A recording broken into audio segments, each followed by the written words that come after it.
If it was meant as a message to Arab leaders, it was a graphic one. The office of Gaza's Hamas Prime Minister, visited on Friday by his Egyptian counterpart, has been reduced to rubble by Israeli airstrikes. It was a key target of a fourth day of bombardment. But Hamas says that civilians and children have been among the victims of the attacks. Our chief correspondent, Alex Thompson, is in Gaza. Alex.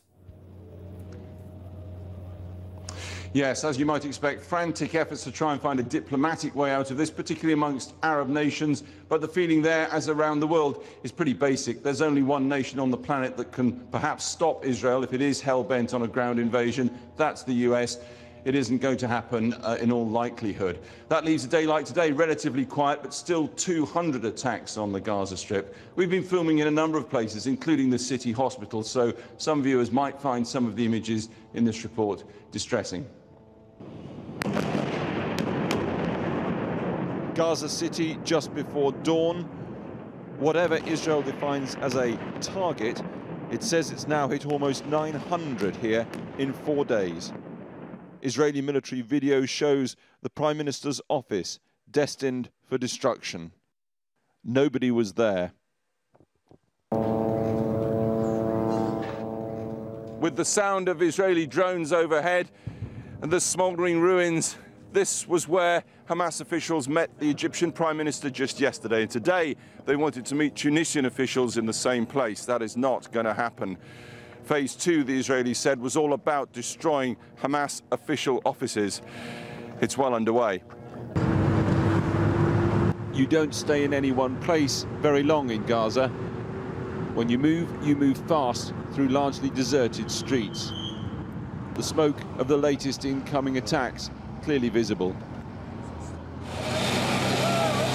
Early this morning, rescuers in the debris of 3 family homes destroyed in the densely populated Jabalia district of Gaza City. Next come the children, scavenging for wire and metal to sell on. And then suddenly, 18-year-old Zakaria Salah wanders, dazed, over what was home just 4 hours ago.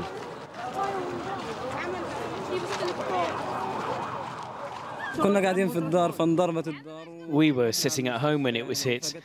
I lost consciousness. I woke up in hospital.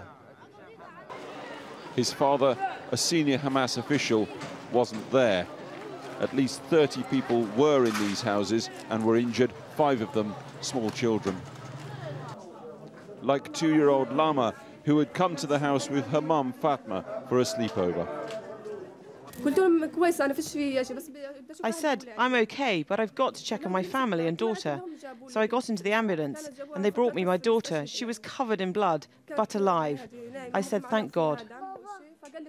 2 floors down, the 12-bed intensive care unit is certainly coping, but it's full. As you see, the case is coming and coming and coming.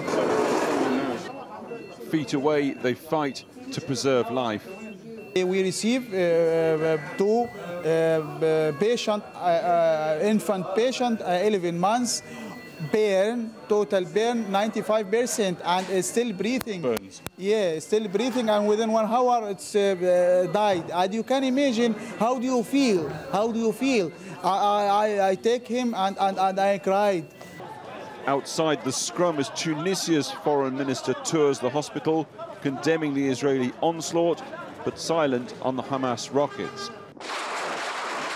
Hamas released video today claiming to be their units attacking Israel, and we certainly saw the trails of outgoing rockets here today. Hamas officials on the streets today heard an Israeli jet, looked up anxiously, and then declared victory.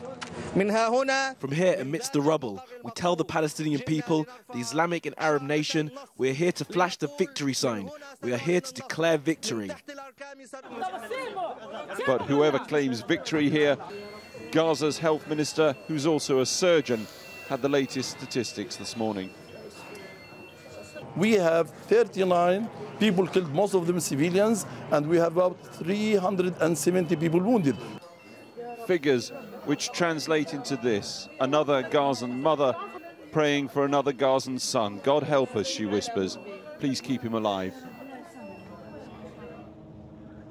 Well, while Gaza was being powered in, as we've reported, 2 rockets fired by Hamas into Israel, heading towards Tel Aviv. Both were swatted out of the sky by what Israel calls its Iron Dome missile protection scheme. Meanwhile, our reporter on that side of the fence, literally and figuratively, Inigo Gilmore, travelled south to take a look at the massive build-up of military materiel around Gaza on the ground.